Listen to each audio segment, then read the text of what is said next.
This is Deepali from Gopinath classes. Student, as you know हम chapter number 3 कर रहे हैं, हमारा understanding the coordinators. So students, अब हम हमारे चैप्टर में एक्सरसाइज 3.4 स्टार्ट करने लगे हैं इस वीडियो में। सो इस एक्सरसाइज के सिर्फ 6 क्वेश्चंस हैं, तो आई होप आपको इजीली समझ में आ जाए। सो क्वेश्चन नंबर 1 है स्टेट वेदर ट्रू और फॉल्स। सबसे क्वेश्चन नंबर 1 में सबसे पहले हमें ट्रू और फॉल्स करने हैं, हमें 8 स्टेटमेंट्स के बनाए। सो नंबर 1 है ऑल रेक्टेंगल्स आर स्क्वायर। सारे रेक्टेंगल्स क्या स्क्वायर होते हैं? अब देखिए, रेक्टेंगल्स क्या होते हैं जिनकी अपोजिट साइड्स पैरेलल होती हैं और इक्वल होती हैं, लेकिन सारी साइड स्क्वायर है जिसकी सारी साइड्स इक्वल होती है, तो रेक्टेंगल तो सारे रेक्टेंगल तो स्क्वायर नहीं हो सकते ना। So this is false. तो आप रीजन लिख सकते हैं because square have all sides equal, because all sides of square are equal, क्योंकि स्क्वायर की सारी साइड्स क्या होती हैं? इक्वल होती हैं, तो सारे के सारे रेक्टेंगल स्क्वायर नहीं हो सकते। ठीक है, नेक्स्ट है ऑल रोम्बस आर पैरेललोग्राम्स, कि जितने भी रोम्बस है वो पैरेललोग्राम हैं। सो दिस इज ट्रू, सारे रोम्बस पैरेललोग्राम हो सकते हैं। वाई? क्योंकि जो रोम्बस है उसके अपोजिट एंगल्स इक्वल होते हैं और डायगोनल्स इंटरसेक्ट करते हैं, और पैरेललोग्राम का भी यही सिस्टम है। सो आप चाहो तो इसका रीजन लिख सकते हो that in rhombus opposite angles are, वैसे आपको लिखने की जरूरत है, आपको सिर्फ ट्रू फॉल्स देना है, मैं आपको जस्ट समझा रही हूँ reasons. In rhombus opposite angles are equal and diagonals intersect each other. Diagonals intersect each other. Clear? आपको लिखने की ज़रूरत नहीं है रीजंस, सिर्फ आपको ट्रू एंड फॉल्स में ही आंसर देने हैं, ये सिर्फ आपके समझने के लिए है रीजंस। क्लियर? सो थर्ड है all squares are rhombuses and also rectangles. क्या हर स्क्वायर रोम्बस और रेक्टेंगल हो सकता है? यस, बिल्कुल हो सकता है। हर स्क्वायर रोम्बस एंड रेक्टेंगल हो सकता है, लेकिन रोम्बस और रेक्टेंगल कभी भी स्क्वायर नहीं हो सकते। क्यों? क्योंकि स्क्वायर की सारी sides, angles and everything is equal, तो कभी ना कभी ऐसा हो सकता है कि रोम्बस का भी सेम केस हो, रेक्टेंगल का भी सेम केस हो। स्क्वायर की सारी प्रॉपर्टीज रोम्बस और रेक्टेंगल में हैं। ठीक है, सो नेक्स्ट है all squares are not parallelograms. सारे के सारे स्क्वायर्स पैरेललोग्राम्स हैं या नहीं हैं? So this is false. Squares सारे के सारे all squares are not parallelograms. So fourth part है दिस इज ऑब्वियसली फॉल्स। सारे स्क्वायर्स पैरेललोग्राम होते हैं बिकॉज स्क्वायर्स में वो सारी प्रॉपर्टीज है जो एक पैरेललोग्राम में होनी चाहिए। Square have all the properties of parallelogram. So ये इसका रीजन है, तो इसका आंसर हो जाएगा हमारा फॉल्स। क्लियर? नेक्स्ट है हमारा fifth part that all kites are rhombuses. Obviously false, because kites की जो साइड्स हैं दे आर नॉट इक्वल, और रोम्बस की साइड्स इक्वल होती हैं। So this is also false. तो इसका रीजन है all kites do not have equal sides. आप चाहें तो रीजन्स खुद लिख सकते हैं, मतलब मैं नहीं लिख रही हूँ यहाँ पे, मैं बोल रही हूँ, आप लिख लीजिए अपनी नोटबुक्स पे, ताकि आपको याद रहे।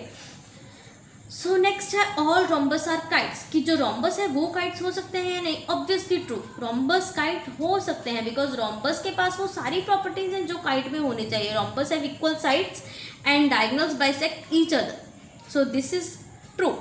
नेक्स्ट है all parallelograms are trapeziums. Obviously true, parallelograms can be a trapezium because trapezium has 2 parallel sides. So ये हमारी पैरेललोग्राम की एक प्रॉपर्टी है कि जो साइड्स है वो पैरेलल होनी चाहिए। सो this is true. So next है ऑल स्क्वायर्स आर ट्रेपीजियम। क्या स्क्वायर ट्रेपीजियम हो सकते हैं? ऑब्वियसली ट्रू, स्क्वायर ट्रेपीजियम हो सकते हैं, क्योंकि स्क्वायर में वो सब प्रॉपर्टीज हैं जो कि एक ट्रेपीजियम में होनी चाहिए, जैसे कि उसकी साइड्स पैरेलल है। So these are the true false of your question number 1 of exercise 3.4. So next है हमारा question number 2. Question number 2 is identify all the quadrilaters that have, first part है 4 sides of equal length. ऐसा कौन सा quadrilater है जिसकी चारों sides में equal length होती हैं? Obviously number 1 is a square and number 2 is rhombus. ये दो ही sides हैं जिनकी चारों की चारों sides जो है equal होती हैं. So 4 sides of equal length are square and rhombus. So B part है identify all the quadrilaters that have 4 right angles, जिसके के पास 4 right angle है, तो उसके कौन कौन सी हैं हमारे पास? स्क्वायर के चारों एंगल्स 90 डिग्री के होते हैं, एंड ऑब्वियसली रेक्टेंगल के भी चारों एंगल्स क्या होते हैं, 90 डिग्री के। और अगर आपने इसकी जो वीडियो है अगर आपने अभी तक नहीं देखी है जिसमें मैंने एक्सप्लेन किया था, तो प्लीज़ जाके पहले वो देखिए, तभी आपको एक्सरसाइज 3.4 एंड 3.3 इजीली क्लियर होगी। क्लियर। सो नेक्स्ट हमारा question number 3। Question number 3 is explain how a square is a quadrilateral. तो एक स्क्वायर है वो क्वाड्रिलेटर कब कैसे हो सकता है, तो हमें इसका रीज़न बताना है। A square is a quadrilateral since it has 4 sides. So a square is a quadrilateral, एक स्क्वायर क्वाड्रिलेटरल होगा since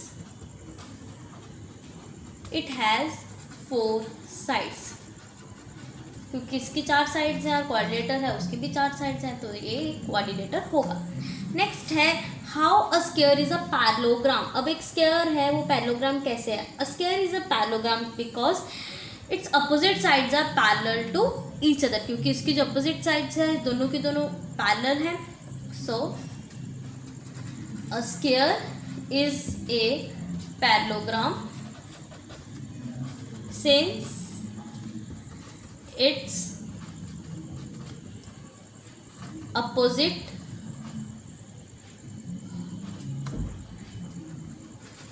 sides are parallel to each other. So this is the second part.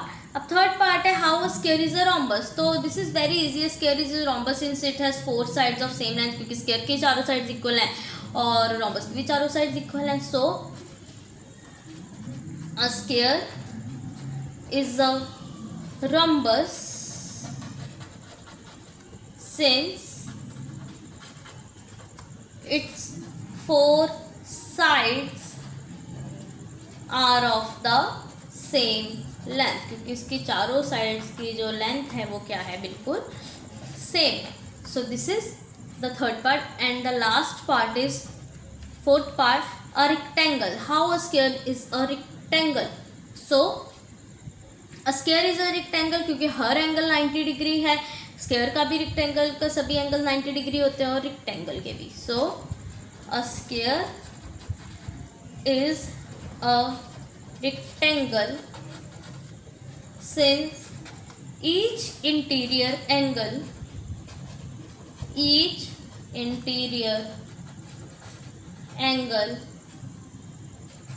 measures 90 degree. So हम कह सकते हैं कि square एक ऐसी figure है जिसके पास सारी क्वालिटीज़ हैं या क्वांटिटीज़ है क्वाड्रिलेटर, पैरेललोग्राम, रोम्बस, रेक्टेंगल की या और भी बहुत सारे पॉलीगन्स की। So this is the question number 3 of exercise 3.4। तो नेक्स्ट स्टूडेंट्स हमारा next question number 4, name the quadrilateral whose diagonals bisect each other. हमें क्वाड्रिलेटर्स का नाम बताना है जिसके डायगोनल्स बाइसेक्ट करते हैं। सेकेंड पार्ट में है are perpendicular bisector of each other. अब परपेंडिकुलर बाइसेक्टर है एक दूसरे पे। एंड थर्ड है दे आर इक्वल। तो हमें बताना है कि क्वाड्रिलेटर्स जो कि बाइसेक्ट ईच अदर है परपेंडिकुलर। अब देखिए ये एक फिगर है। बाइसेक्ट का मतलब क्या होता है, आपको बताया था दैट कि ये जो सेंटर पॉइंट है यहाँ ये वाला पार्ट और ये वाला पार्ट बिल्कुल इक्वल पार्ट्स में डिवाइड हो। क्लियर। अब परपेंडिकुलर बाइसेक्टर क्या होता है कि ये इक्वल पार्ट में तो बाइसेक्ट हो ही रहा है, प्लस जो एंगल्स हैं वो परपेंडिकुलर है, मतलब कि 90 डिग्री है। क्लियर। तो ये है bisect each other and are perpendicular bisectors का मतलब। सो हम फर्स्ट पार्ट करते हैं कि हमें क्वाड्रिलेटर्स का बताना है जिसके जो डायगोनल्स हैं दे बाइसेक्ट ईच अदर। सो वो कौन कौन से हैं, बहुत सारे हैं। जैसे सबसे पहले है हमारा पैरेललोग्राम। पैरेललोग्राम के diagonals they are bisect each other, so parallelogram. Next है हमारा रोम्बस के भी diagonals bisect each other. Next है हमारा स्क्वायर के diagonals are also bisect each other. And last is our rectangle के डायगोनल्स भी एक दूसरे से बाइसेक्ट करते हैं। ठीक है। सेकंड है आर परपेंडिकुलर बाइसेक्टर, मतलब 90 डिग्री का एंगल भी बनाते हैं और परपेंडिकुलर भी है। अब वो कौन से हैं हमारे पास? स्क्वायर एंड रोम्बस, दो हैं जो परपेंडिकुलर बाइसेक्टर्स हैं, they are square and rhombus. अब थर्ड है दैट दे आर इक्वल, जिनके जो डायगोनल्स हैं इक्वल होते हैं, वो कौन से हैं? वो भी हमारे दो ही हैं। नंबर वन ऑब्वियसली स्क्वायर के पास तो सारी की सारी प्रॉपर्टीज हैं, एंड लास्ट इज रेक्टेंगल। सो ये दोनों एक ऐसे हमारे फिगर्स हैं जो कि जिनके डायगोनल्स इक्वल होते हैं। So this is the question number 4 of exercise 3.4। So next है हमारा question number 5, explain why a rectangle is a convex quadrilateral. अब हमें बताना है कि जो रेक्टेंगल है वो कन्वेक्स क्वाड्रिलेटर क्यों होता है। अब पहले समझ लीजिए कन्वेक्स क्वाड्रिलेटर क्या होता है। कन्वेक्स क्वाड्रिलेटर होता है जिसके अंदर के जो एंगल्स होते हैं, मान लीजिए ये एक क्वाड्रिलेटर है, जो अंदर के एंगल्स होते हैं वो सारे के सारे 180 डिग्री से कम होते हैं, छोटे होते हैं, ठीक है। अब जो रेक्टेंगल है, दिस इज रेक्टेंगल, इसके सारे एंगल्स 90 डिग्री होते हैं, तो इसका मतलब रेक्टेंगल जो है वो कन्वेक्स क्वाड्रिलेटर ऑटोमेटिकली हो जाएगा। सो रीजन लिख लीजिए, in a rectangle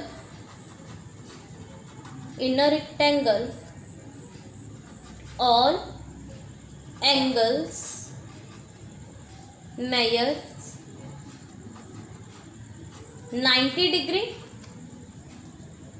so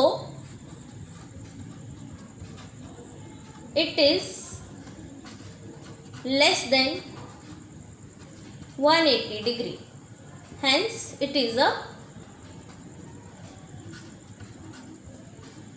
convex quadrilateral, convex quadrilateral.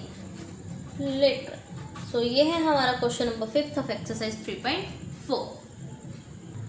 तो students last question number 6 of our exercise 3.4 and our chapter 3, that ABC is a right angle triangle. ABC एक right angle triangle है, मतलब B जो है वो 90 degree है, and O is the mid point of the side opposite to the right angle.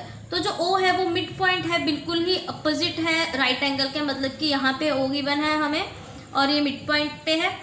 Explain why O is equidistant from A, B and C। हमें explain करना है कि जो O है वो इक्विडिस्टेंट पे है A, B और C के। What is the meaning of equidistant? Equidistant होता है इक्वल डिस्टेंस पे, कि जो O है उसका B से डिस्टेंस सेम है, A से डिस्टेंस सेम है, C से डिस्टेंस सेम है। तो अगर इन तीनों से डिस्टेंस सेम है, मतलब कि OA किसके इक्वल है? OB के, और वो किसके इक्वल है? OC के। मतलब कि हमें ये करना होगा प्रूफ। तो प्रूफ करने के लिए हम लिख लेते हैं टू प्रूफ। तो हमें ये प्रूफ करना है, और उसे एक ब्रैकेट में और लाइन भी दी हुई है हमें, the dotted lines are drawn additionally to help you. अगर आप अपनी टेक्स्ट बुक देख रहे हैं वहाँ पे लिखा हुआ है, मैंने यहाँ नहीं लिखा है, कि ये डॉटेड लाइन्स हमारी हेल्प करने के लिए बनाई गई हैं, और यहाँ पे दिया। ये तो एक स्क्वायर रेक्टेंगल की फॉर्म में एक फिगर हो गई। तो अब हम इसको कैसे सॉल्व करेंगे? तो सबसे पहले तो हम देखते हैं दैट AD जो है वो पैरेलल है BC के, और जो AB है वो पैरेलल है CD के। They both are parallel. अगर ये पैरेलल है, इसका मतलब AD किसके इक्वल हो जाएगा? BC के, एंड AB किसके इक्वल हो जाएगा? CD के। क्लियर? इसका मतलब ABCD क्या हो गया? ABCD is rectangle. ABCD तो एक रेक्टेंगल हो गया।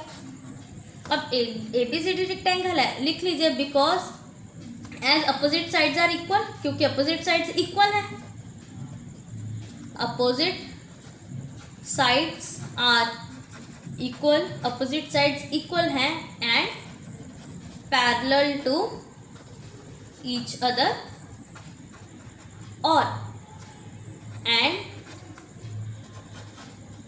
All the interior angles are 90 degree. अब all the interior angles are 90 degree ये गिवन नहीं है, हमें सिर्फ एक दिया है कि B 90 डिग्री है, ये 90 डिग्री पे है, लेकिन ये सब अगर इक्विडिस्टेंट है तो इनके एंगल्स भी तो सारे सेम होंगे। सो ये क्या हो जाएगा? 90 डिग्री हो जाएंगे सारे एंगल्स। तो सारे एंगल्स और अपोजिट साइड इक्वल है, तो ये तो एक रेक्टेंगल हो गया ABCD। अब अगर रेक्टेंगल हो गया तो रेक्टेंगल में जो इसके डायगोनल्स होते हैं उनकी जो लेंथ होती है इक्वल होती है और बाइसेक्ट करते हैं एक दूसरे को। सो रीजन लिखते हैं हम, इन अ रेक्टेंगल